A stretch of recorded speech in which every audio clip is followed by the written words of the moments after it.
Chegou a hora que você estava esperando. Uma rádio gospel de verdade. Esta é a Vertical FM.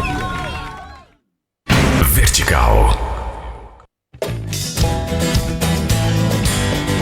Está começando o programa Yom HaTeshuvah, o Dia do Retorno. Músicas e salmos hebraicos, reflexões de provérbios, sabedoria e contos judaicos. O estudo das escrituras com base nos idiomas originais, tendo como centro Yeshua HaMashiach, Jesus, o Messias de Israel. Está no ar Yom HaTeshuvah, o Dia do Retorno. Apresentação Rosh Maurício. Realização Congregação Judaico-Messiânica Brit Olam de Joinville.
Shalom, shalom a todos que estão nos ouvindo nesse momento, que o Eterno possa ser abençoado através das vossas vidas. Estamos nesse programa Yom HaTeshuvah pela Rede Vertical. Nós estamos aqui para trazer um estudo da palavra, orações, reflexões sobre histórias do judaísmo.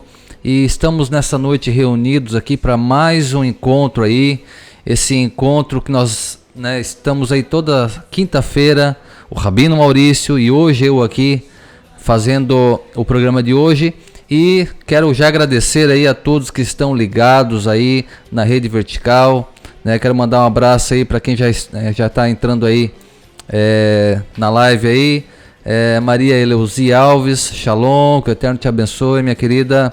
Moré Renato Pacheco, Shalom Laila Tov, que o Eterno abençoe. Olina Pacheco, também Gisele Oliveira Ruter. Então, enquanto todos vão chegando, entrando aí para contemplar mais um programa Yom HaTeshuvah, nós vamos aqui então aguardando os demais. E hoje, meus irmãos, nós temos um shiur sobre o primeiro milagre de Yeshua.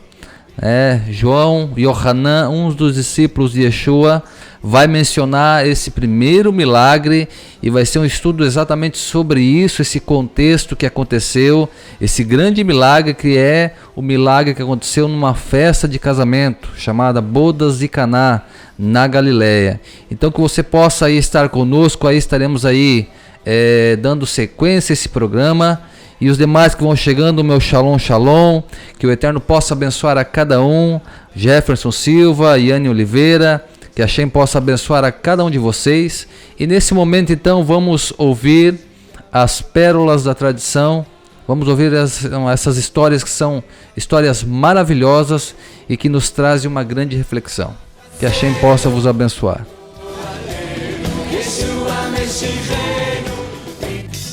Estamos apresentando o programa Yom HaTeshuvah, o Dia do Retorno, da Congregação Judaico-Messiânica Brit Olam de Joinville. As músicas que te deixam conectado com Deus 24 horas no rádio e na internet. Vertical, surpreendente. Vertical. Você está ouvindo Yom HaTeshuvah, o Dia do Retorno, um programa da Congregação Judaico-Messiânica Brit Olam de Joinville.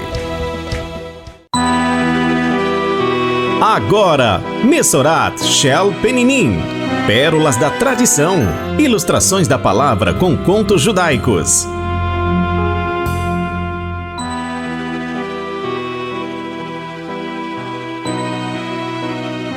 uma lição de humildade.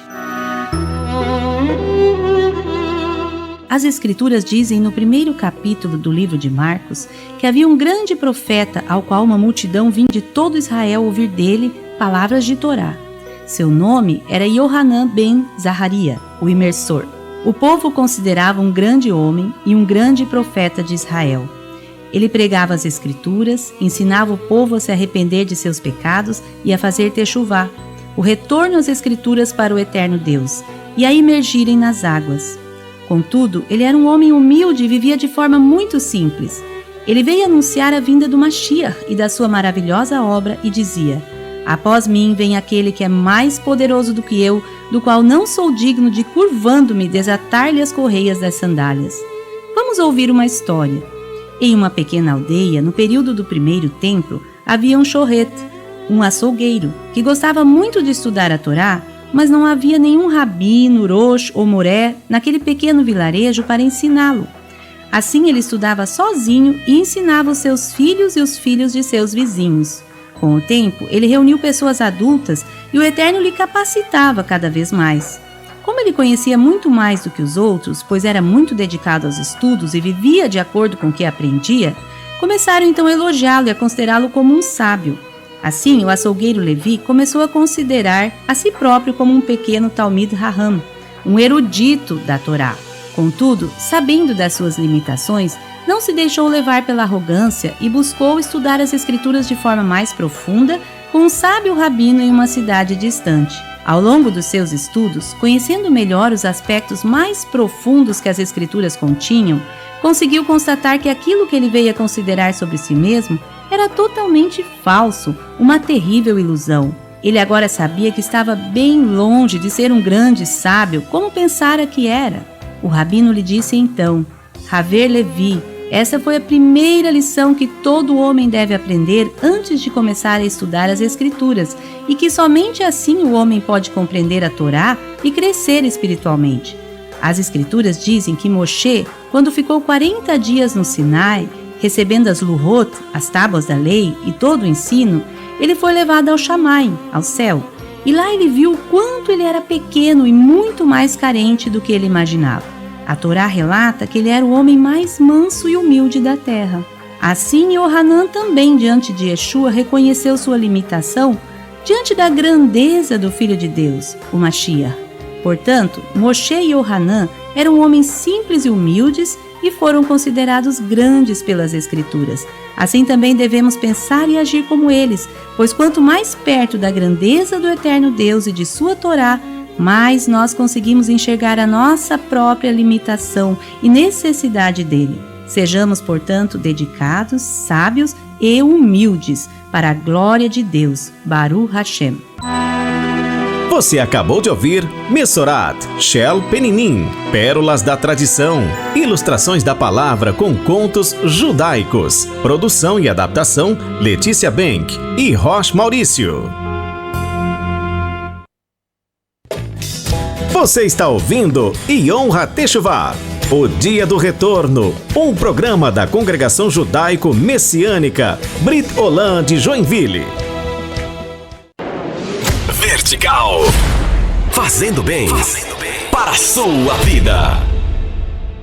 Vertical. Estamos apresentando o programa Yom HaTeshuvah, o Dia do Retorno, da Congregação Judaico-Messiânica Brit Olam de Joinville.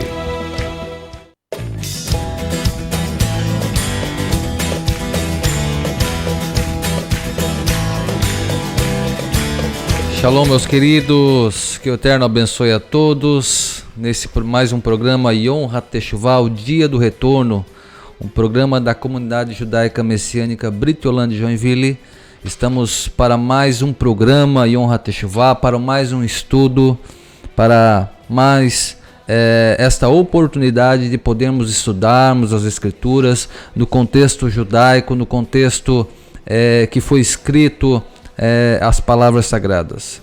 Lembrando que você pode estar compartilhando então esse link, compartilhe com seus amigos, com seus familiares, né, para que todos possam estar juntos aí estudando um pouquinho mais das Sagradas Escrituras e que juntos possamos aí mergulhar então, né, nas Sagradas Letras. Um abraço para Nadir Fernandes, acabou de entrar.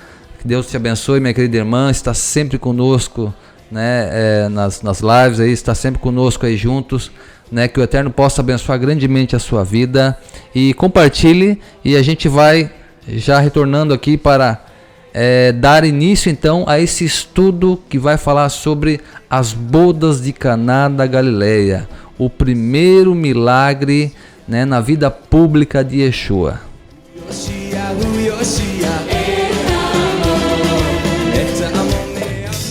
Estamos apresentando o programa Yom HaTeshuvah, o dia do retorno da Congregação Judaico-Messiânica Brit Olam de Joinville. O impossível pode acontecer. Vertical FM. Vertical. Você está ouvindo Yom HaTeshuvah, o dia do retorno, um programa da Congregação Judaico-Messiânica Brit Olam de Joinville. Está começando Shiur Shel Torah, estudos da palavra, com Rosh Maurício e convidados. A análise das Sagradas Escrituras sob a perspectiva judaico-messiânica.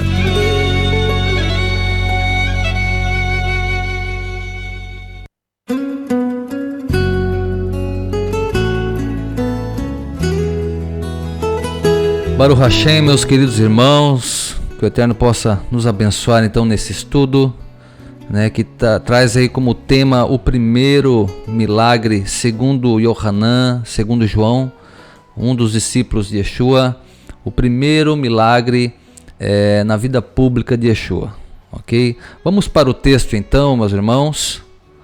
O texto está lá em João, capítulo 2, está escrito assim na eterna palavra de Deus: no terceiro dia houve um casamento no povoado de Caná, na região da Galileia, e a mãe de Yeshua estava ali. Yeshua e seus discípulos também tinham sido convidados para o casamento. Quando acabou o vinho, a mãe de Yeshua lhe disse: o vinho acabou. E Yeshua lhe respondeu: não é preciso que a senhora diga o que eu devo fazer. Ainda não chegou a minha hora. Então ela disse aos seus empregados: façam o que ele mandar. Ali perto estavam 6 talhas de pedras.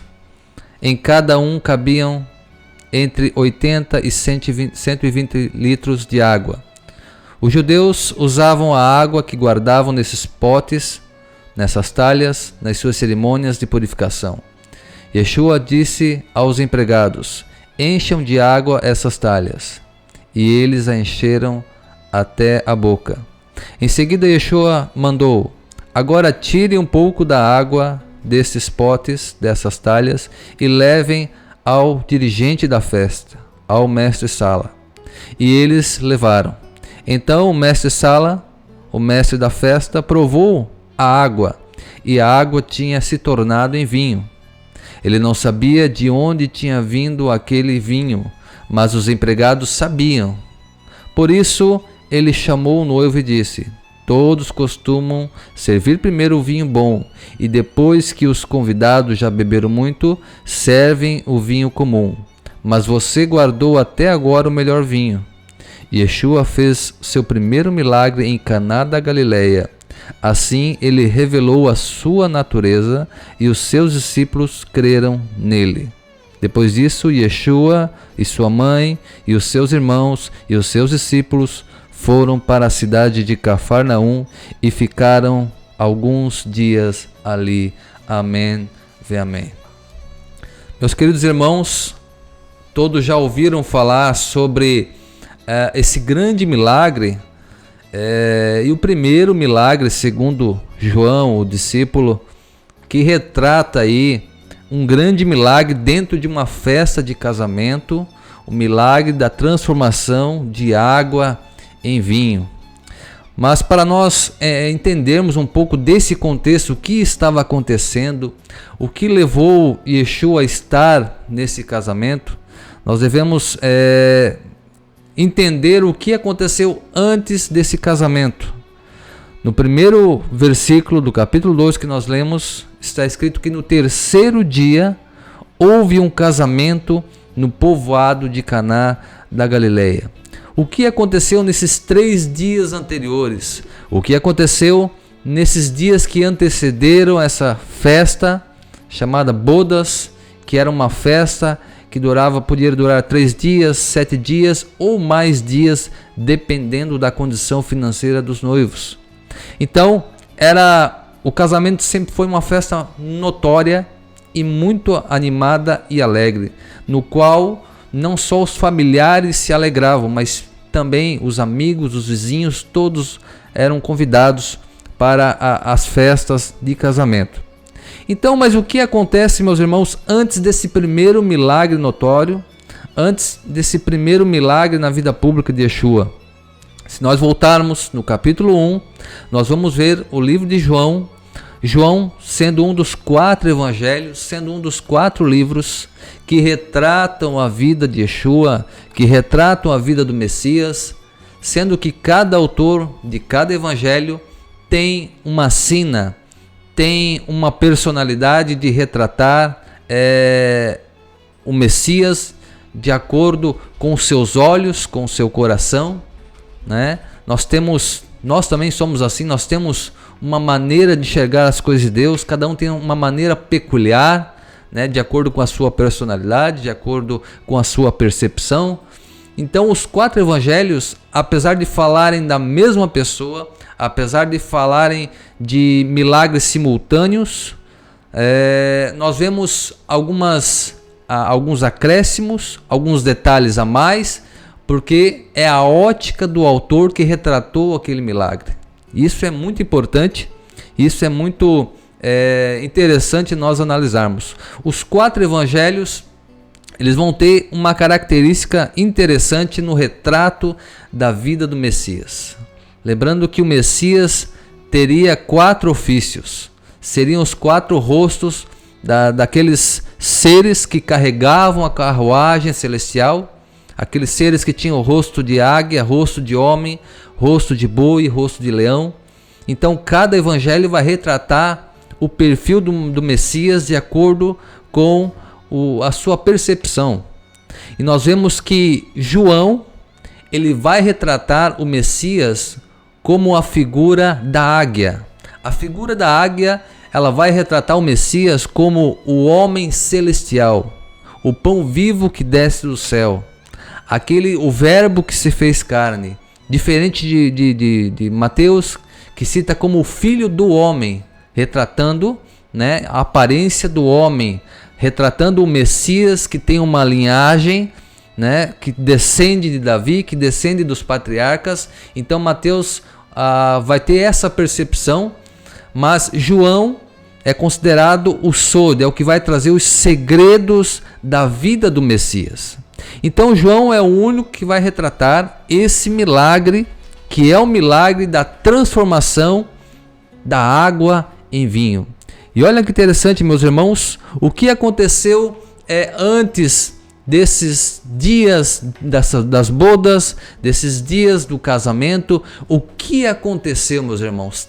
No terceiro dia houve então essa festa em Caná da Galileia. No terceiro dia, eles já estavam ali há 3 dias. E antes dessas bodas, Yeshua não tinha discípulo nenhum ainda.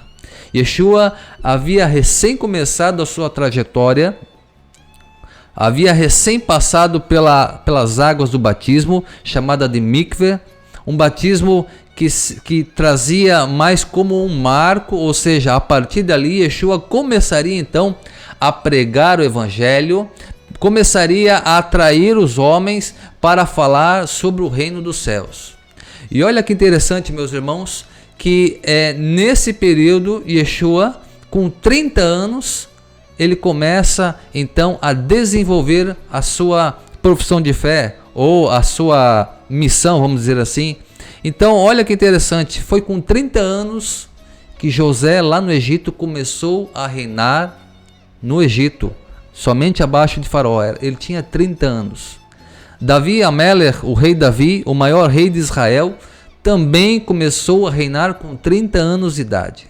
Yeshua, com 30 anos, procura um dos homens mais piedosos e mais justos que havia naquele tempo, de origem sacerdotal. Muitos dizem que ele deveria ser o sumo sacerdote. Estamos falando de João Batista, o homem que vivia nos desertos, o homem que era considerado profeta, que muitos perguntavam se ele seria o Messias ou se ele seria apenas mais um. E ele dizia que ele era a voz que clamava do deserto e dizia: preparai o caminho para o Senhor. Mas olha que interessante, meus irmãos, que Yeshua procura esse homem, um homem que tinha realmente uma autoridade dada por Deus, uma autoridade que muitas vezes era mal visto pelos homens, porque ele vivia em desertos, ele vivia longe do ofício do sacerdócio, como ele era descendente de um sacerdócio, né? Então ele vivia longe, né, do sistema sacerdotal, mas ele se preparava no deserto para uma missão. Yeshua procura esse homem para que ele seja batizado por ele, para que haja ali uma autorização para o início do ministério de Yeshua.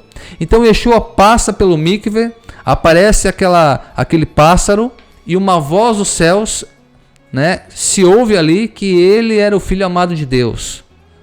E a ele ouvireis. Então, João Batista havia alguns discípulos que o acompanhavam, e nesse momento da história João Batista percebeu que a sua missão estava chegando ao fim e disse para um dos seus discípulos que ele era o Messias. Aquele jovem rabino, aquele jovem judeu era o Messias que foi prometido pelos profetas. A ele seguireis, a ele ouvireis. E a partir daí, Yeshua sai daquele rio Jordão, sai dali sem nenhum discípulo. E a história conta que 2 homens o acompanharam, 2 discípulos de João acabaram acompanhando meio que de longe Yeshua. Se você ler a história, você vai perceber isso. 2 discípulos de João acabam acompanhando Yeshua um pouco de longe, um pouco meio constrangido, como chegar naquele que era o Messias. Imagine, todo judeu, todo o povo de Israel ansiava pelo Messias. Como você vai chegar e conversar com o Messias? Eles tinham esse constrangimento. Então, num determinado ponto, Yeshua percebeu que eles estavam seguindo, e Yeshua para e pergunta: o que queres de mim? E eles disseram: onde tu moras, Rabi, mestre? Onde tu moras? E eles acabam seguindo, aqueles 2 discípulos acabam seguindo Yeshua. Estamos falando do contexto antes das bodas de Caná. Aqueles 2 homens, que era Tiago e João, então eles seguem Yeshua, vão até a casa de Yeshua e ficam ali com Yeshua. No outro dia, Tiago acaba chamando seu irmão Pedro. E quando nós lemos as escrituras, está escrito que Tiago diz para Pedro: achamos o Messias, achamos aquele a quem os profetas profetizaram. Veja, meus irmãos, como havia uma expectativa messiânica no século I, no primeiro século. Havia uma expectativa que o Messias viria naquele tempo. E nós vamos entender daqui a pouco o porquê essa expectativa ganhou força. Nesses dias, meus irmãos, se levantaram muitos Messias. Talvez pelo clima, talvez pelo tempo que aprouve o Messias nascer, muitos outros Messias se levantaram, se autoproclamaram Messias, mas não eram Messias. Então, a partir daqui, esses 2 homens seguem Yeshua. Tiago chama seu irmão Pedro. Pedro acredita que aquele homem é o Messias, ganha um novo nome chamado Kefa, ou Cefas, né, na linguagem mais grega. Então, eles acabam seguindo Yeshua. São 3 agora. E daqui a pouco, mais um vai chegar então para ser o discípulo de Yeshua. Esses 3 procuraram Yeshua para ser os seus discípulos. E Yeshua o aceitou. Mas quando Yeshua encontra Felipe, Yeshua faz o chamado para Felipe: vem e me segue. Então Felipe é o primeiro a ser chamado. Os outros três, eles de boa vontade quiseram seguir Yeshua. Pois bem, a caminhada continua, eles chegam na Galileia, e quando chegam na Galileia, em Caná da Galileia, ficam ali por 3 dias. E nesses 3 dias, que eram os dias que faltavam para começar esse casamento, o casamento chamado, as bodas de Caná. Então, antes dessas bodas começarem, esses 3 dias, Felipe lembra que tem um grande amigo, lembra que tem um grande homem de Deus, que tem um grande servo de Deus, que espera também pela revelação do Messias, que espera também pela redenção de Israel. Esse homem está escrito no capítulo 1 também de João, é Natanael. E olha que interessante, Natanael é um estudante das profecias. É um estudante, ele sabe onde o Messias vai nascer, sabe que é em Belém da Judéia que o Messias vai nascer, sabe que o Messias fará grandes proezas em nome de Deus. Então ele acredita em tudo isso e ele sabe, ele estuda as profecias. Mas quando Felipe chega para Natanael, ele fala: achamos o Messias. E Natanael pergunta para ele: mas da onde ele vem? E Felipe fala: vem de Nazaré. Ele é chamado o Nazareno, filho de José. Natanael se surpreendeu, porque aquele não deveria então ser o Messias, porque o Messias vem de Belém e não vem de Nazaré. Mas Yeshua nasceu em Belém, mas fora criado em Nazaré. Então, olha que interessante, um homem que estudava as profecias messiânicas. Havia toda essa expectativa messiânica nos dias de Yeshua. Havia toda uma expectativa. Então, quando Yeshua se encontra com Natanael, e Natanael deve ter pensado: esse não é o Messias, porque o Messias vem de Belém. E Yeshua olha para Natanael e diz que ele, antes que Felipe te chamasse, eu te vi debaixo da figueira. Meus irmãos, por causa desta palavra, uma palavra até simples, Natanael ficou convencido de que Yeshua, aquele jovem rabino com 30 anos de idade, era o Messias. E ele diz: verdadeiramente tu és o Filho de Deus. E Yeshua, um pouco irônico, fala: porque eu dissesse que te vi debaixo da figueira, tu falas que eu sou Messias? Tu verás coisas maiores. Tu verás os anjos de Deus subindo e descendo sobre o Filho do Homem. Meus irmãos, aqui em Natanael, veja, estamos a 3 dias das bodas de Caná. Natanael, que morava na Galiléia, em Caná, e não foi à toa que Yeshua foi para aquele casamento, havia propósitos ali a ser cumprido, havia um encontro com aquele homem, Natanael. Então, essa expectativa de Natanael, ela foi suprida, ela foi alimentada, através das palavras de Yeshua. Porque quando Yeshua fala que ele havia visto Natanael debaixo das figueiras, antes que Felipe tivesse chamado, não é que Natanael estava estudando as profecias debaixo de uma figueira, mas Natanael tinha a mesma idade de Yeshua, provavelmente a mesma idade de Yeshua.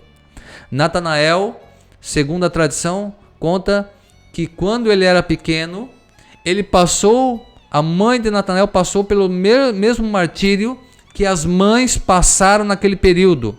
Que período foi esse? O período em que Herodes mandou matar as crianças de 2 anos para baixo, por causa de uma mensagem, por causa de uma notícia que o Messias, o rei dos judeus, havia nascido em Belém da Judéia. Então havia essa expectativa no nascimento de Yeshua, um pouquinho antes do nascimento, e com certeza Natanael passou por essa experiência. Aliás, a mãe de Natanael passou por essa experiência. E a tradição conta que ela teve que escondê-lo debaixo de folhas de figueira para que os romanos não achassem ali o seu filho e pudesse assim, matá-lo, porque havia toda essa expectativa do nascimento do Messias e Herodes se considerava então rei dos judeus. Herodes não admitia que pudesse haver um outro rei, que pudesse haver um outro senhor, um outro governador, um outro Messias, mas ele se intitulava o rei dos judeus. Então veja, nesse período em que Yeshua nasceu, também nasceu Natanael. Então Natanael passou pela mesma provação que Yeshua passou, ou seja, teve que ser escondido, teve que fugir. No caso de Yeshua, eles fugiram, fizeram o recenseamento e depois fugiram para o Egito, até que se passou alguns anos e eles puderam voltar, sãos e salvos, sem que Herodes pudesse agora matá-lo. Mas no caso de Natanael, ele foi escondido debaixo das figueiras. E somente 2 pessoas, segundo a tradição, somente 2 pessoas conheciam essa história, que era a mãe de Natanael e o seu melhor amigo, Felipe. Então, quando Yeshua fala, antes que Felipe te chamasse, eu te vi debaixo da figueira.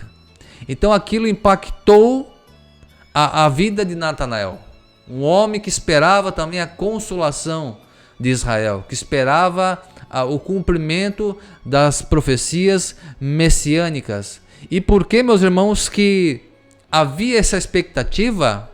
Ora, porque o que aconteceu lá no Egito, quando estava para nascer o primeiro Redentor, e segundo a tradição judaica, o primeiro Redentor, ele é Moisés. Moisés é o primeiro Redentor, é o primeiro resgatador, é o primeiro homem que vai tirar Israel do Egito e levá-los para uma terra que mana leite e mel. Moisés é o primeiro libertador. E a tradição judaica diz que existem 2 libertadores. O primeiro é Moisés e o segundo é o Messias. O Messias é o segundo libertador e fará uma obra maior ainda do que o primeiro libertador, Baruch Hashem. Então olha que interessante, meus irmãos, como havia essa expectativa e eles sabiam, os que estudavam as profecias sabiam que o Messias já poderia ter nascido, ou que aquele tempo era o tempo de um Messias chegar. Então, como Moisés, o primeiro libertador, iria nascer, havia também uma expectativa do nascimento de um Redentor, de um libertador. E foi o que aconteceu. Faraó manda matar os meninos até 2 anos de idade. E Moisés é preservado.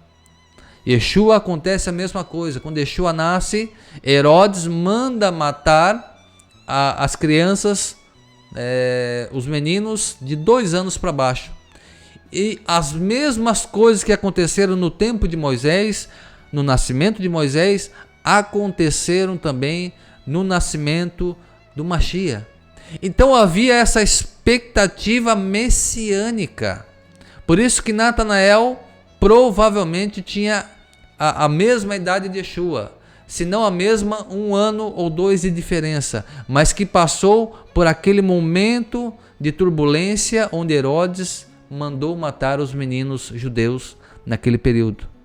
Então, por causa dessa palavra, ele creu em Yeshua, que Yeshua era um profeta e que Yeshua era o Messias. E olha que interessante, meus irmãos, nós analisarmos a história desse prisma. Tudo isso antecedendo as bodas de Caná.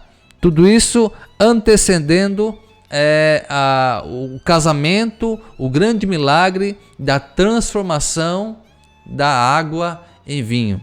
Agora vamos analisar alguns pontos aqui bem interessantes, meus irmãos. Baruch Hashem, Estamos aqui com mais irmãos aqui entrando nesse shiur.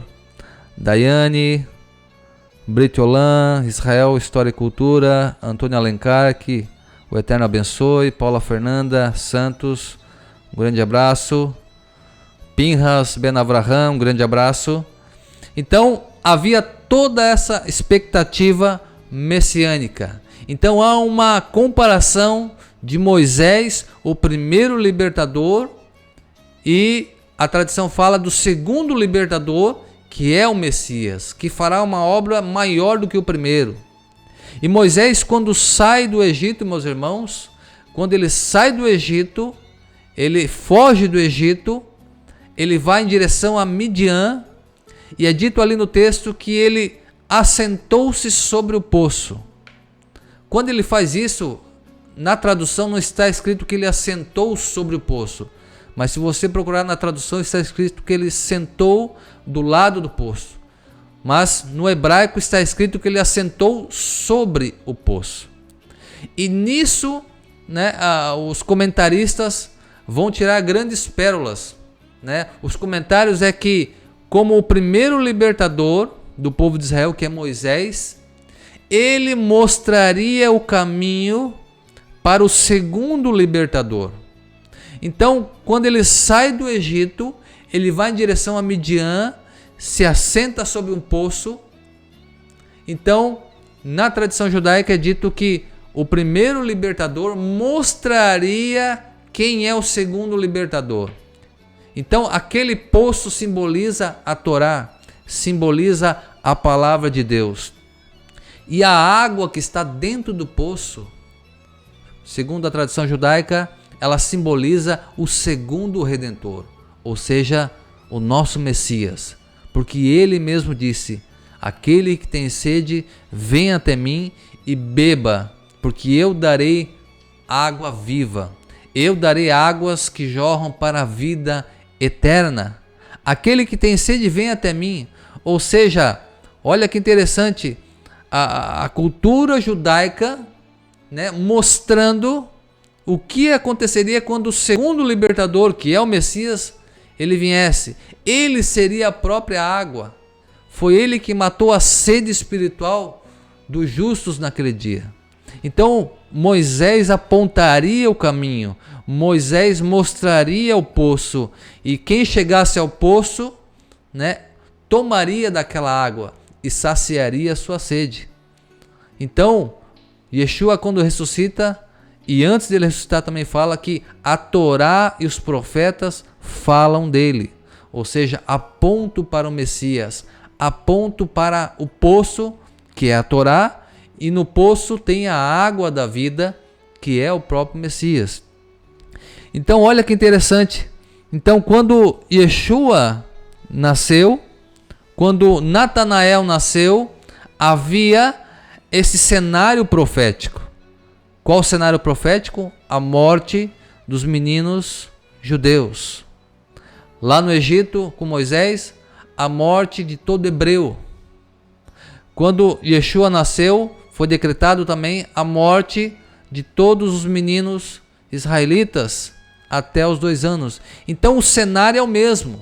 O primeiro libertador nasceu, e olha só, o segundo libertador, que é Yeshua, que fará obras maiores ainda do que o primeiro, também nasceu num ambiente profético, um ambiente em que o rei da época, que era Herodes, tentava matar qualquer expectativa de um rei que não fosse o próprio Herodes. Então, nesse tempo, meus irmãos, nós vemos todos esses eventos escatológicos, nós vemos todos esses espelhos proféticos acontecendo. É por isso que a palavra de Yeshua impactou tanto a Natanael. É por isso que o que Yeshua fala faz sentido para Natanael, e ele crê realmente que Yeshua é o Messias. E a palavra Natanael quer dizer presente de Deus, ou seja, o nome foi dado porque foi um presente dos céus dado aos pais desse menino, que agora se encontra com o Messias. Então, veja, Yeshua ganhou mais um discípulo. Yeshua ganhou mais um seguidor. E veja, eles não têm dúvida de que Yeshua é o Messias. Eles acreditam que Yeshua é o Messias. Nós lemos aqui no relato que quando André foi chamar seu irmão Pedro, ele fala: achamos o Messias. Quando Felipe vai chamar Natanael, ele fala a mesma coisa: achamos o Messias. Veja, meus irmãos, isso é esclarecedor para os discípulos. E tem um detalhe: Yeshua não tinha feito nenhum milagre. Yeshua não tinha feito nenhum sinal. Mas eles acreditaram por causa das palavras de Yeshua. E veja, João, que é o quarto evangelho, que é chamado o Evangelho Sod, que traz os segredos ocultos desse homem celestial que é Yeshua, assim como Daniel vê alguém como filho do homem vindo sobre as nuvens. Então esse homem celestial, que simboliza o rosto de águia, ele traz segredos, e João vai enfatizar não os milagres, mas vai enfatizar o quê? Os sinais através dos milagres. Para João, apesar de um milagre ser algo extraordinário, mas ele vai ver o que está por detrás dos milagres. Então, a cena se segue, passam-se esses dias, passam os dias que Yeshua está com os discípulos, está com seus talmidim, e o que acontece? Yeshua agora decide ir para um casamento. Yeshua vai participar de um casamento. Com certeza, meus irmãos, os noivos conheciam a mãe de Yeshua e com certeza conheciam também a Natanael, que era um residente de Caná da Galileia. Então veja, 7 pessoas vão chegar ali: Yeshua, a sua mãe, mais 5 discípulos. 7 ao total chegam naquela festa. Uma festa, meus irmãos, que é algo singular na cultura judaica, né? O primeiro casamento quem celebrou foi o próprio Deus lá no Éden, né? O Eterno celebrou o primeiro casamento, o Eterno fez a primeira união.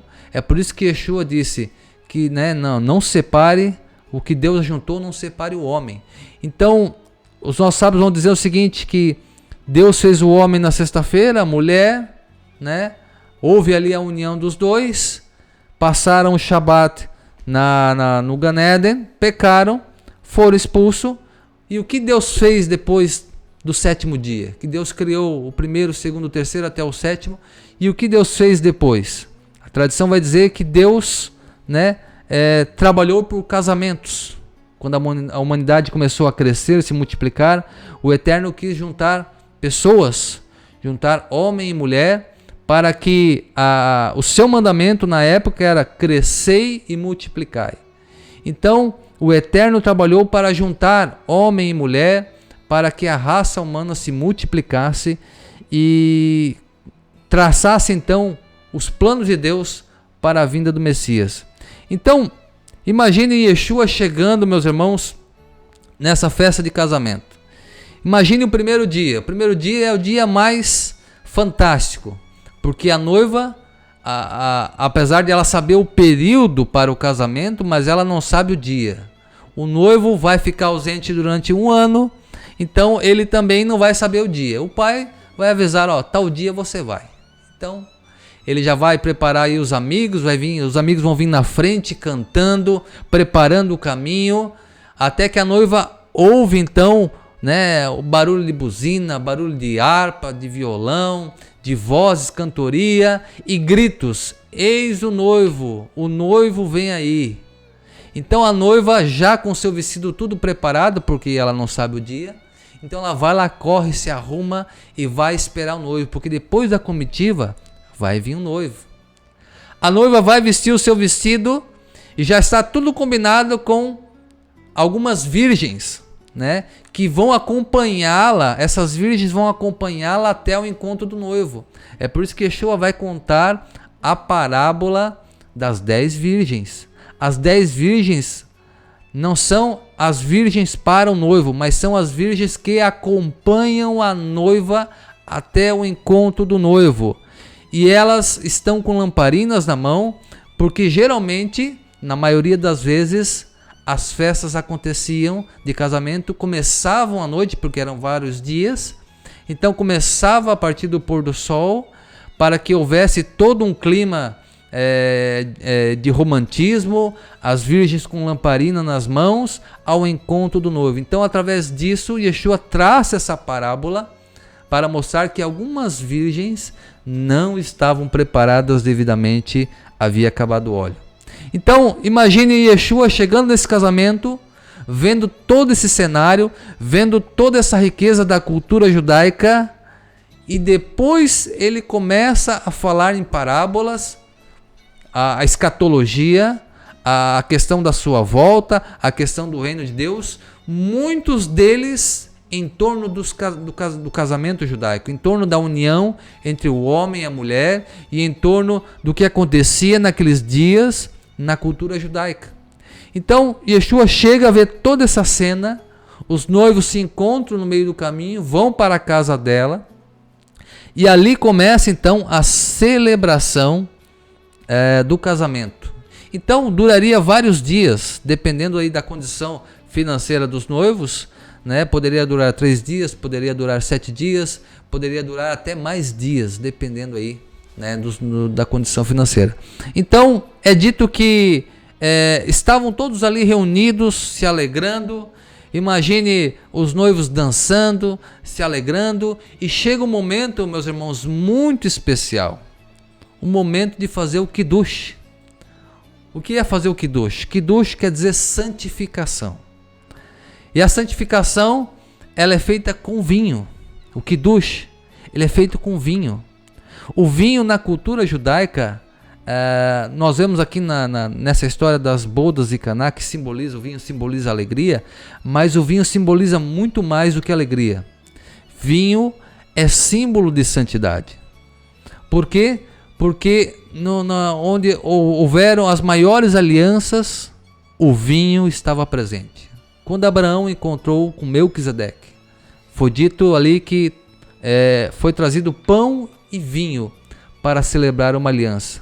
Quando Jetro deixa os seus deuses de Midian e se converte ao Deus de Israel, é dito que Moisés traz pão e vinho para celebrar então a entrada de Jetro, seu sogro, para a nova fé, a fé no Deus de Israel. Então o pão e vinho sempre está conectado com salvação, com redenção e principalmente com santificação. Na mesa de Pêssah, o vinho tem que estar presente. E aliás, são 4 cálices de vinho.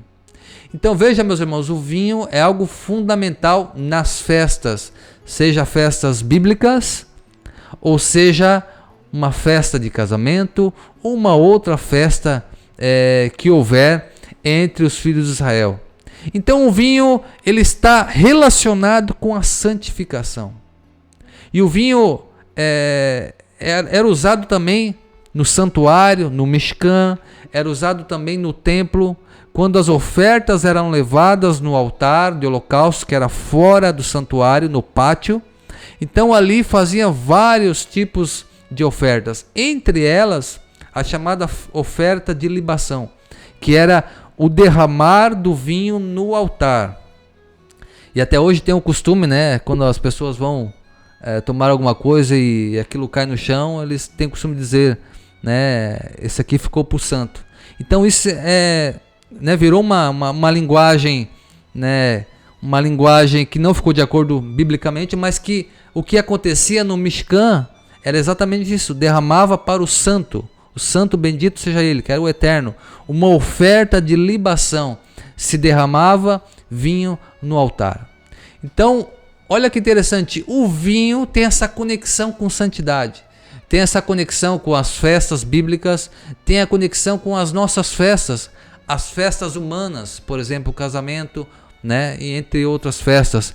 Então, o vinho nós vamos ver que é um fio condutor que vai ligar as festas, que vai ligar, né, toda esse emaranhado de santificação que envolve as festas, que envolve vários rituais, inclusive os rituais de quando a pessoa entra numa aliança. É por isso que Yeshua, no seu último Seder, o Seder de Pessa, ele vai usar também esse elemento, que era o elemento que estava na mesa de Pessa, para dizer que aquele elemento era o cálice da nova aliança. Era o vinho da nova aliança que estava simbolizando ali o seu sangue. O pão, o matzá, simbolizando a sua carne, e o vinho simbolizando o seu sangue, que era uma entrada para essa nova aliança, que na verdade é uma aliança que englobava todas as outras, mas que era uma aliança muito grande, que envolvia todo mundo, todos aqueles que quisessem entrar nessa aliança, sendo hebreu ou não hebreu, poderiam estar dentro dessa aliança. Mas nesse casamento houve a santificação, houve a troca de taças, houve o Kiddush, que é a santificação, e a festa continuou. Talvez um dia, 2, 3, nós não sabemos quantos dias ficou essa festa. Mas é dito que num determinado momento, meus irmãos, o vinho se acabou. E olha que coisa intrigante. O mestre Sala não havia percebido que o vinho tinha acabado. De duas uma, ou o vinho acabou de uma forma totalmente inesperada, que ninguém esperava que ia acabar o vinho, ou o mestre Sala foi muito descuidado e não se atentou para a quantidade de pessoas ou para a quantidade dos dias que estava a festa, né? E não verificou se o vinho daria ou não. De duas uma. Mais interessante é que Yeshua estava ali. Yeshua estava naquele momento e veja, os discípulos não haviam visto nenhum milagre. E o que aconteceu? Dentro dessa festa, a mãe de Yeshua diz para ele fazer alguma coisa. Nós notamos que a mãe de Yeshua foi muito rápida, porque ela percebeu a movimentação quando os servos perceberam que o vinho havia se acabado. Quando o vinho se acabou, a mãe de Yeshua foi uma das primeiras pessoas convidadas à festa, tirando os servos, que percebeu que o vinho tinha acabado. Ela fala com Yeshua, e Yeshua diz que a sua hora ainda não chegou. Veja, Yeshua poderia estar falando uma coisa além do nosso tempo. Talvez ele poderia estar falando da sua entrega, que a sua hora não havia chegado. Porque ele já havia passado pelo mikveh, ele já havia passado pela imersão com João Batista, ele já tinha discípulos, então Yeshua já tinha começado a sua trajetória como mestre, como Messias, como resgatador, como libertador. E olha que interessante, então o que ele estava falando de repente era um evento futuro, que a sua hora ainda não havia chegado. E o que aconteceu, meus irmãos, é que os discípulos viram algo formidável acontecer. Yeshua pede para que eles encham aquelas talhas. Aquelas talhas não eram próprias para colocarem vinhos ali.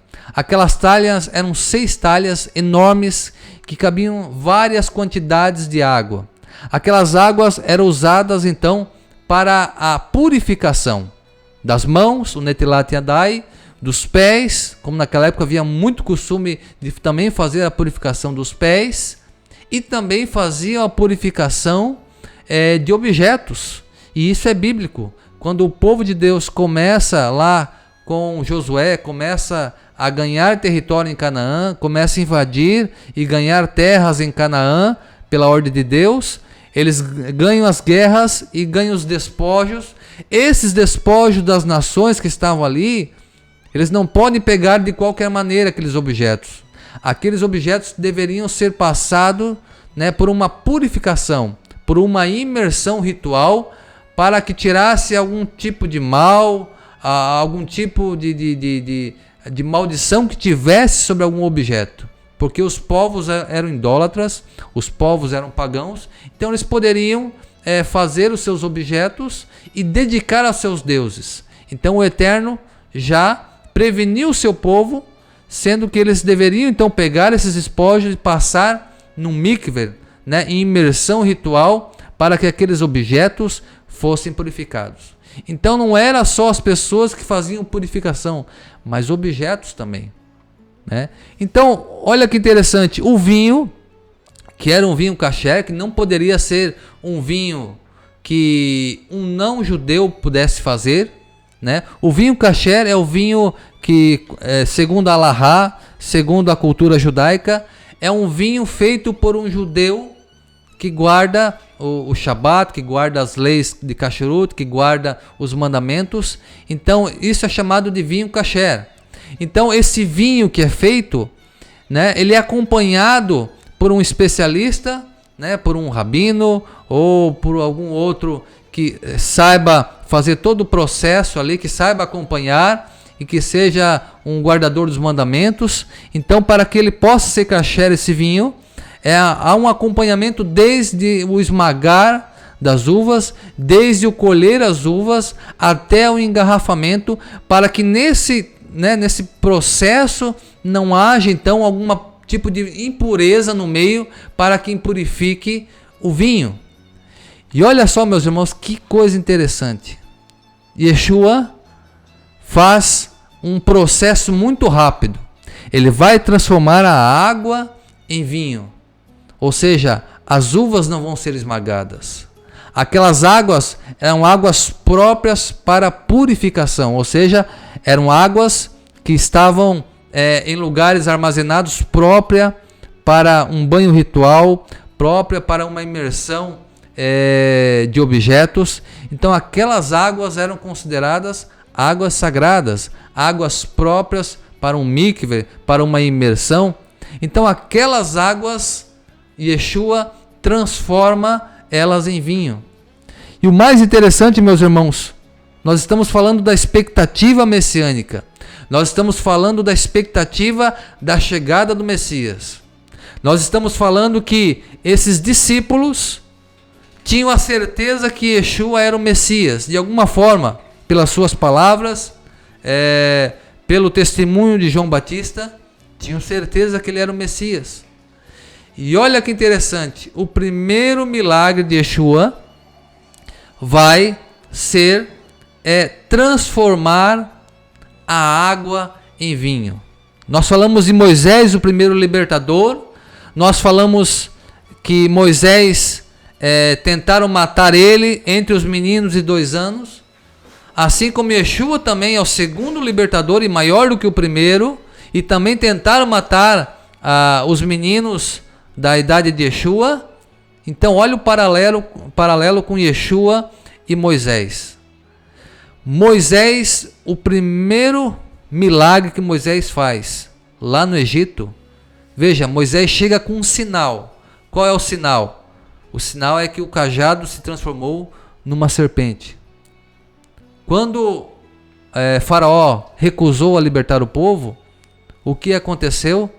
Então, a partir dali, Deus começou a se revelar através de grandes sinais. Então, a primeira praga vai ser as águas se transformando em sangue.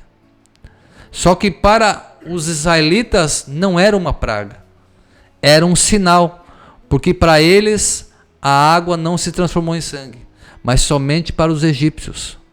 E agora, veja, o primeiro sinal, o primeiro milagre da vida de Yeshua é transformar um elemento em um outro elemento.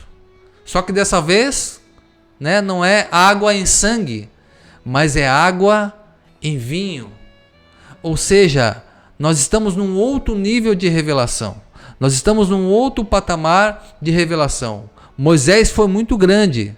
Moisés deixou um grande legado, mas o Messias está acima de Moisés, está acima dos anjos, e ele faria coisas maiores do que o próprio Moisés fez. Então, quando Yeshua, faz esse milagre, imagine a cabeça de Natanael, percebendo todos esses elementos proféticos, percebendo todos esses elementos escatológicos, e a partir daquele primeiro sinal, aquilo foi como se selasse mesmo a crença deles que Yeshua realmente era o Messias, o homem enviado por Deus, o homem celestial, o pão vivo que desce do céu. Então, esse paralelo é muito interessante, meus irmãos. Quero mandar um abraço aqui para o pessoal que está entrando aqui, Baruch Hashem, Ruth, Resgate Judaica, Emelina Meroto, Deus abençoe. Se os irmãos quiserem fazer algum comentário, fiquem à vontade. E nós vamos dar sequência então para o nosso shiur.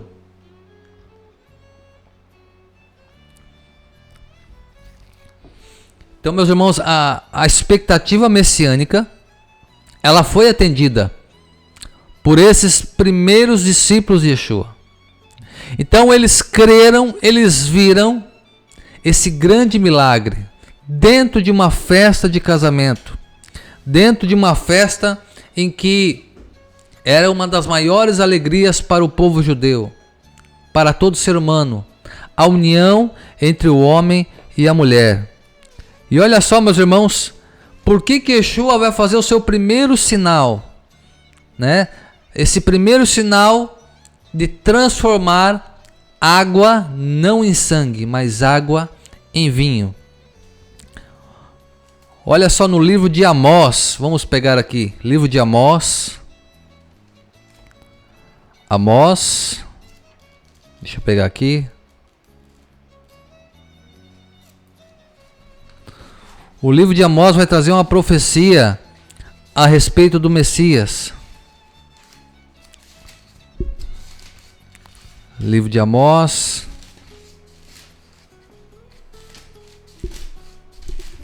Amós capítulo 3. Você que está acompanhando o estudo, marca esse capítulo. Amós capítulo 3.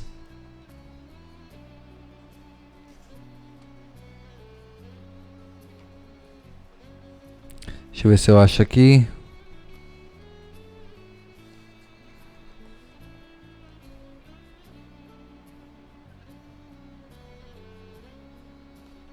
Não é 3, é o 9. Amós 9.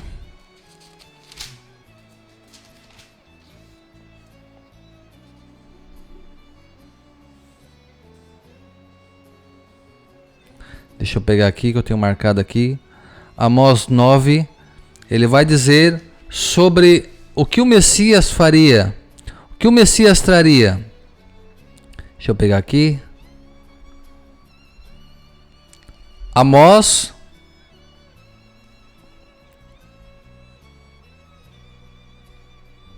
só um minutinho, meus irmãos. Amós 9, 13 e 14. Olha o que diz Amós 9, 13 e 14. Está chegando o dia em que o trigo crescerá mais depressa do que poderá ser colhido, e as parreiras produzirão uvas mais depressa do que se poderá fazer vinho. As parreiras produzirão tantas uvas que o vinho vai correr à vontade, como um rio. Tem uma versão que diz que os montes destilarão vinho quando o Messias vier. Veja, está chegando o dia em que o trigo crescerá mais depressa do que poderá ser colhido, e as parreiras produzirão uvas mais depressa do que se poderá fazer o vinho. As parreiras produzirão tantas uvas que o vinho vai correr à vontade como um rio. Baruch Hashem. Através disso, meus irmãos, uma profecia messiânica está escrito na tradição judaica que quando o Messias viesse, meus irmãos, o Messias, ele traria, deixa eu achar aqui, só um minutinho, uma profecia a respeito desse texto que fala sobre o vinho. Quando o Messias viesse, ele traria um vinho, olha só.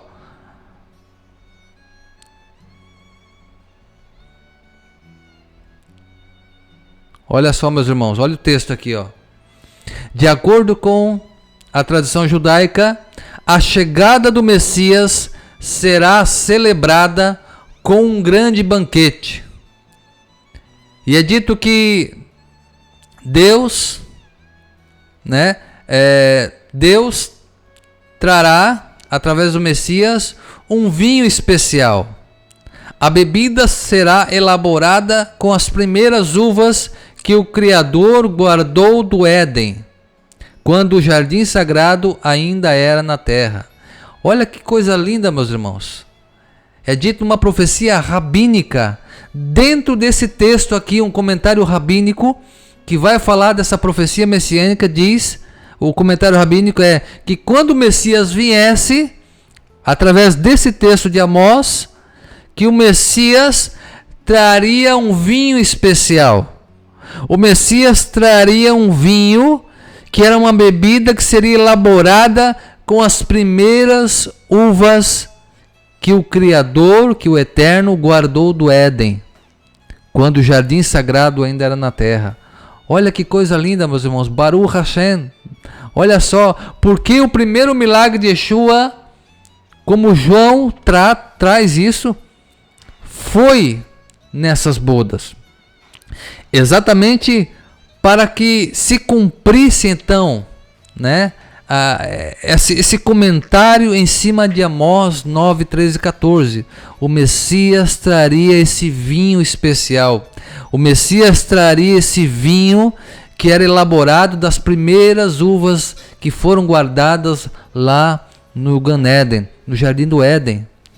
Veja, e é tão claro isso que o próprio Messias vai falar de um banquete, meus irmãos. Que no reino messiânico haverá um banquete, né? As bodas do Cordeiro. E esse mesmo vinho que foi feito em Caná da Galileia, milagrosamente transformando água em vinho, será o mesmo vinho que será servido então, né, no mundo vindouro, em homenagem, né, ao início de um novo, né, de um novo tempo, início de uma nova jornada da humanidade, quando o Messias vier reinar, porque ele veio, né, mas ele se entregou como filho de José, como homem sofredor, mas ele virá como Davi, filho de Davi, para reinar, para reger as nações e nos dar esse vinho que ele preparou no seu primeiro sinal.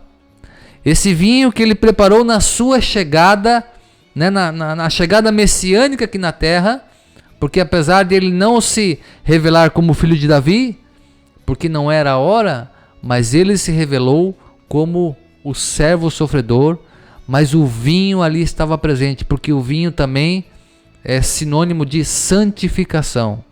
Ou seja, a santidade do Messias é tão elevada, que é superior a qualquer anjo, a qualquer ser que possa ter um grande nível de santidade.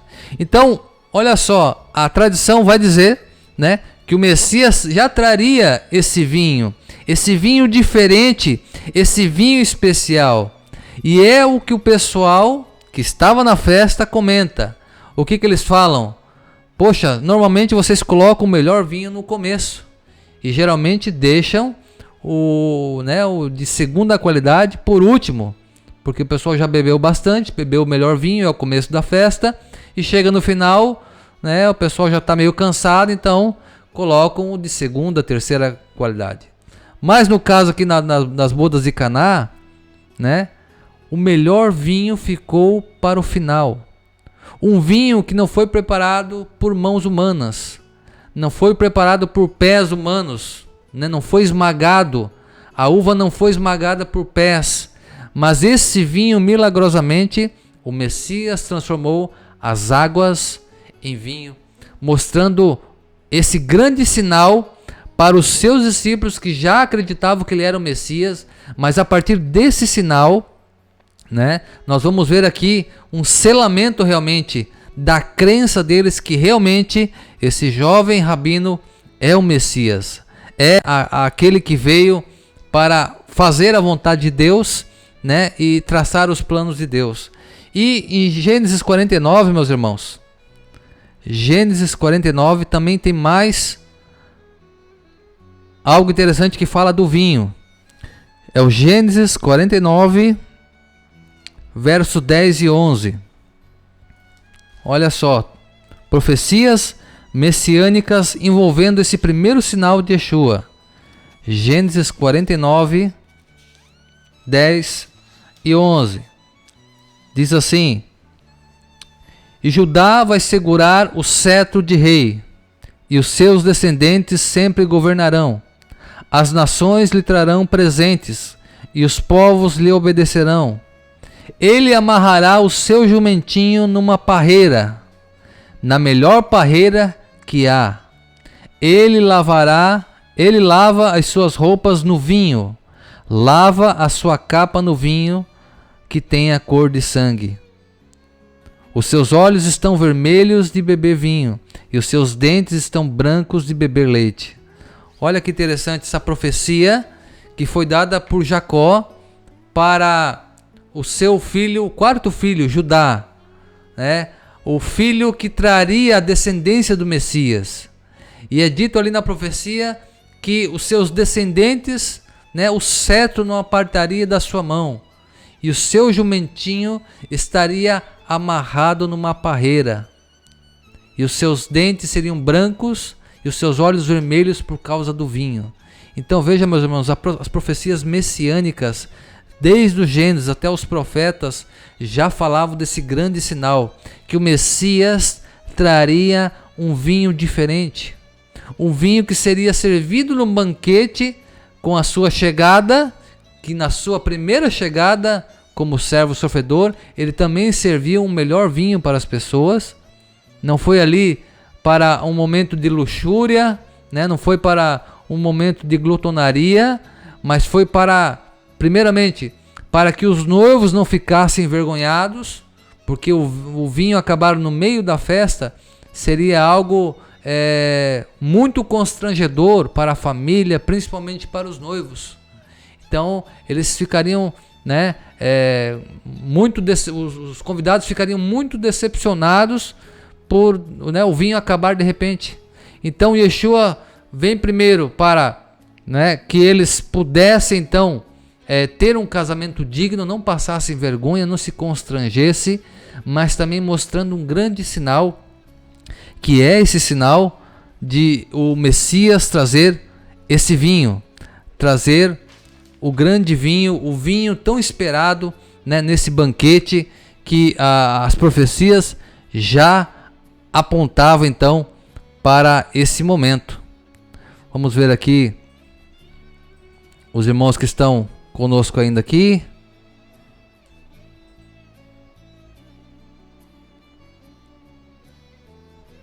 Baruch Hashem, vocês estão entendendo, meus irmãos, a importância desse primeiro sinal. E João ele vai trazer, ele não vai dar grande enfoque nos milagres, mas ele enfoca muito as palavras de Yeshua.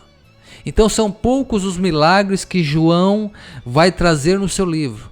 E todos os milagres que João vai trazer no seu livro, a palavra ali usada para milagre é diferente da palavra usada nos outros evangelhos. Ele usa não como milagre, mas como um sinal dos céus. Ou seja, João entende que cada milagre que Yeshua fez, né, não é para que ele se vanglorie, não é para que ele que mostre o seu poder perante os homens, mas João entende que cada milagre, primeiro, por causa, né, que ele se compadeceu do ser humano, mas em segundo plano é um sinal, é uma linguagem dos céus mostrando algo para os homens. No caso de Yeshua, um sinal claro de que ele é o Messias, que ele é o enviado de Deus. Então veja que coisa interessante.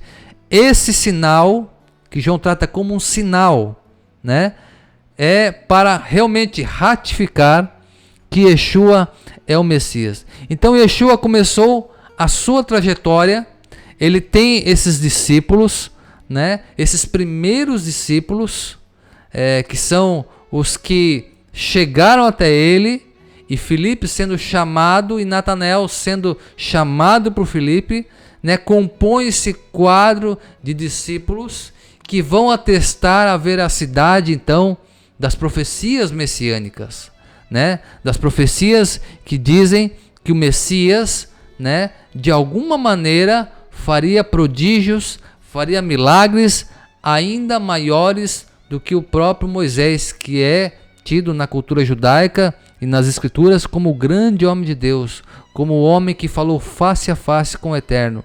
Então, nesse grande milagre, meus irmãos, nós podemos atestar que Yeshua é o enviado dos céus.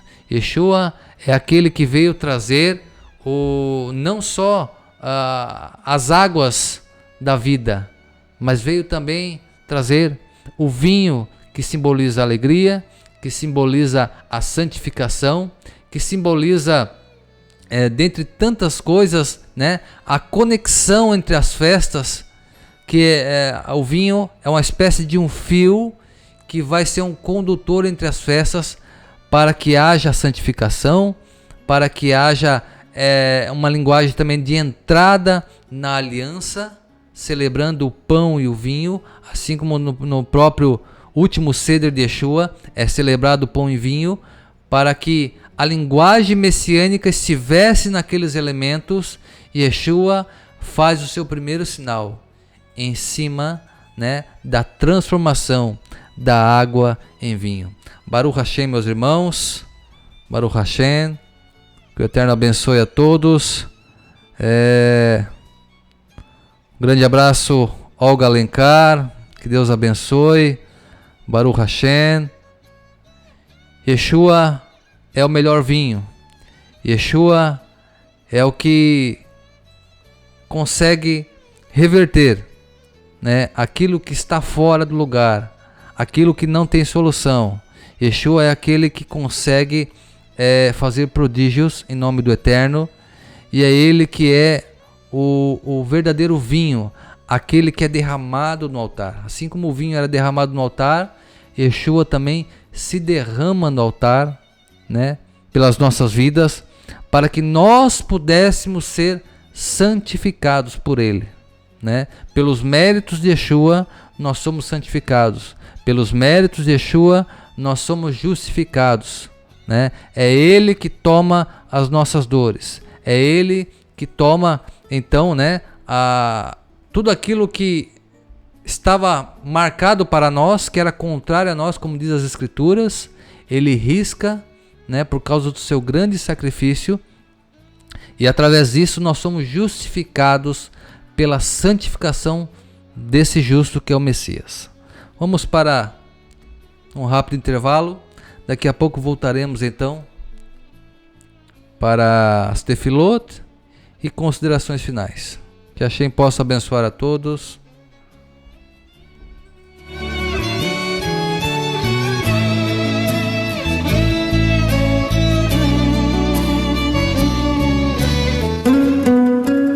Acabamos de apresentar Shiur Shel Torah, Estudos da Palavra, com Rosh Maurício e convidados. A análise das Sagradas Escrituras, sob a perspectiva judaico-messiânica.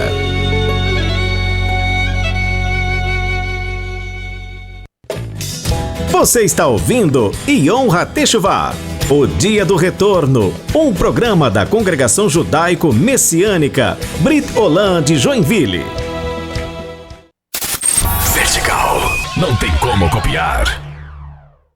Vertical. Estamos apresentando o programa Yom HaTeshuvah, o Dia do Retorno, da Congregação Judaico-Messiânica Brit Olam de Joinville.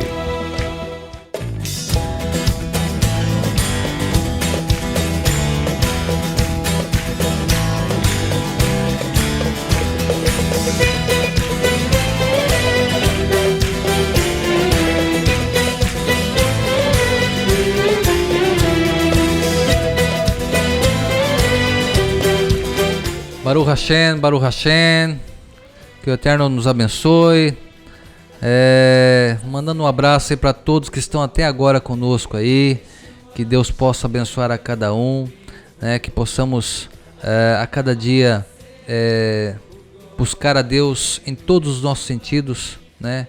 Em todos os aspectos, que possamos aí andarmos juntos, né, no reino do Mashiach, no reino de Deus. Um abraço aí a todos que estão até agora, né, Baruch Hashem, que o Eterno possa ser louvado através das vossas vidas. E não esqueça de compartilhar o link com seus amigos, família, com seus irmãos, que possamos espalhar então as boas novas do Evangelho, que possamos espalhar, né, esses estudos para que várias pessoas possam ouvir, possam anotar, fazer anotações, possam em cima desse estudo de repente fazer florescer mais coisas, né? Porque a palavra do Eterno ela é viva, a palavra do Eterno ela se renova a cada manhã. Então que nós possamos compartilhar, estar aí fazendo esse trabalho de formiguinha para que possamos apressar a volta do Messias, Baruch Hashem, né? Espalhando as boas novas, do reino de Deus, para que possamos então estar preparados, se preparando e estar preparados para o último banquete, o grande banquete, como diz Apocalipse, né? Será servido para o Cordeiro e a sua noiva, que é o seu povo, né? Esse vinho que está preparado desde o Éden, como diz a cultura judaica, né? As uvas que foram preservadas do Éden estão reservadas para esse dia. O Messias, quando esteve aqui há 2000 anos atrás, ele já deu uma palhinha, né? Ele trouxe um pouco desse vinho, um vinho diferente, um vinho que todo mundo se alegrou, né? E se espantou pelo seu sabor diferente, pelo seu sabor, né? Que realmente, né, adocicou a vida das pessoas. Então que nós possamos aí estamos juntos aí e estamos preparados para esse dia, que nós possamos fazer parte da mesa, né, dessas bodas, dessa grande festa que Hashem está preparando para o seu povo.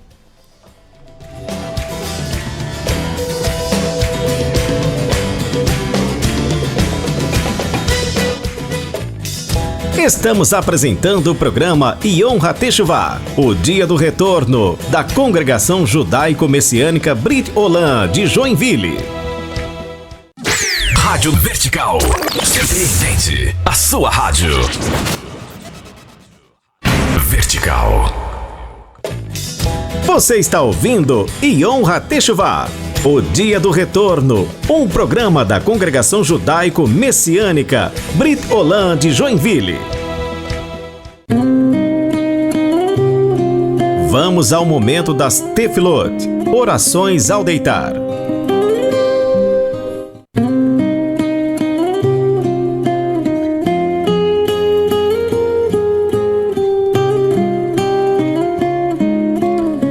Baruch Hashem, vamos a esse momento tão especial, momento de tefilá, de oração. Vamos levar nosso pensamento aos céus e vamos falar com o nosso papai. Eterno nosso Deus, obrigado, Eterno, pelas tuas bênçãos diárias. Obrigado pela tua mão poderosa. Obrigado, Senhor, por nos conduzir pelo teu bom caminho.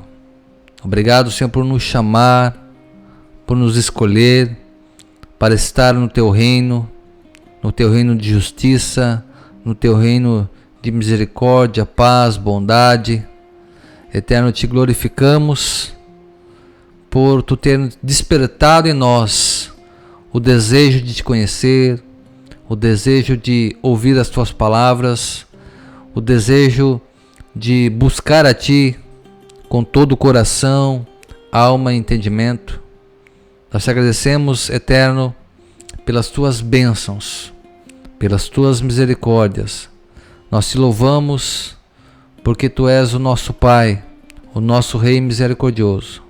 Eterno, abençoa cada um de nós, cada um que participou aqui nesse estudo. Abençoa cada um, Senhor, os seus familiares. Que o Senhor possa conduzi-los pelo bom caminho. Senhor, nós nas nossas dificuldades, nos nossos obstáculos, nas nossas tempestades, Senhor, que possamos em todos os momentos buscar a Ti com todas as nossas forças. Que em todos os momentos, Senhor, seja momento de bonança ou momento de tribulação, que possamos buscar a Ti verdadeiramente, como está escrito nos Salmos: Karov Adonai, perto está o Eterno de todos aqueles que o buscam com sinceridade. Eterno, ouve o clamor dos Teus filhos. Eterno, se revele a cada um deles, Senhor. Se revela a cada um de nós, Senhor. Eterno, nós Te glorificamos, Te bendizemos, Te damos graças pela vida, Te damos graças pelos nossos filhos, pelos nossos cônjuges. Te damos graças, Senhor, por tudo que Tu tem proporcionado a nós, Senhor. Te agradecemos, Hashem, Beshem Yeshua HaMashiach. Amém. Vamos ao Shema Israel. Shema Israel Adonai Eloheinu Adonai Echad. Baruch Kevod Mahutol Elavei. Ve'afta et Adonai Elohecha bechol levavecha ubechol nafshecha ubechol meodecha ve'chayu hadevarim ha'ele asher anohim etzavecha hayom halevavecha ve'shinata levaneha ve'dibarda bam b'shvitecha bevetecha uve'letecha vaderech uve'shobecha uve'kumecha וכשתן להיות הידיך והיו לטוטפות בין עיניך וכבטפת על מזוזו ביתך ובשעריך. Ouve Israel, o Eterno é nosso Deus, o Eterno é um. Bendito seja o nome daquele cujo glorioso reino é o Eterno. E amarás ao Eterno teu Deus de todo o teu coração, de toda a tua alma e com todo o teu poder. E estarão essas palavras permanentemente na tua boca, quando te deitares, quando te levantares, quando estiveres na tua casa, quando estiveres andando pelo caminho. E as inculcarás sobre os teus filhos, e a colocarás sobre frontais entre os olhos e na sua mão, por sinal. E as escrevereis nos umbrais das suas portas. Baruch Hashem. Amém.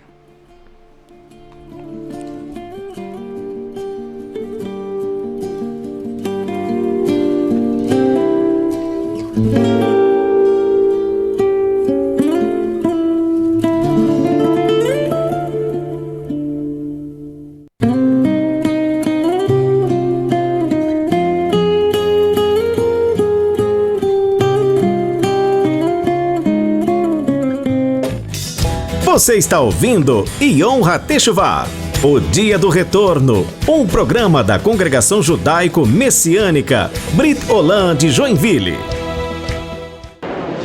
Vertical, fazendo bem para a sua vida. Vertical. Estamos apresentando o programa Yom HaTeshuvah, o Dia do Retorno, da Congregação Judaico-Messiânica Brit Olam de Joinville.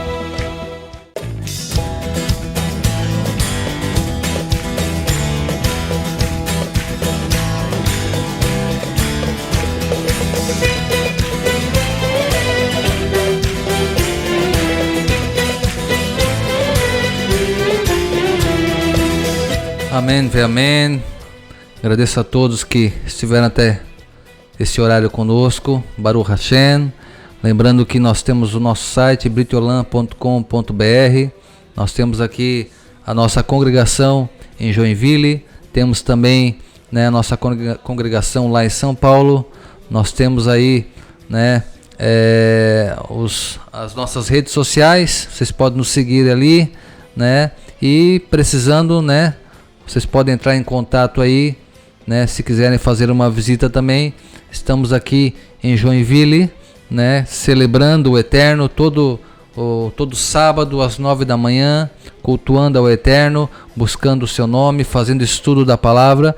E também às quintas-feiras estamos aqui também na Rede Vertical com o programa Yom HaTeshuvah, trazendo os estudos pertinentes à nossa fé, trazendo estudos que vão com certeza acrescentar na nossa vida espiritual. Que o Eterno possa abençoar a todos grandemente em todos os aspectos. Laila Tov Lekulam.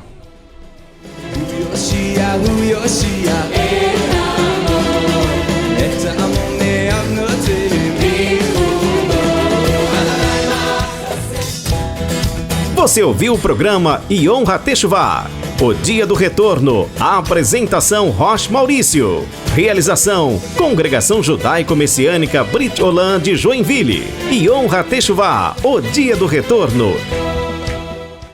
O melhor do pop gospel você encontra aqui. Vertical FM. Vertical.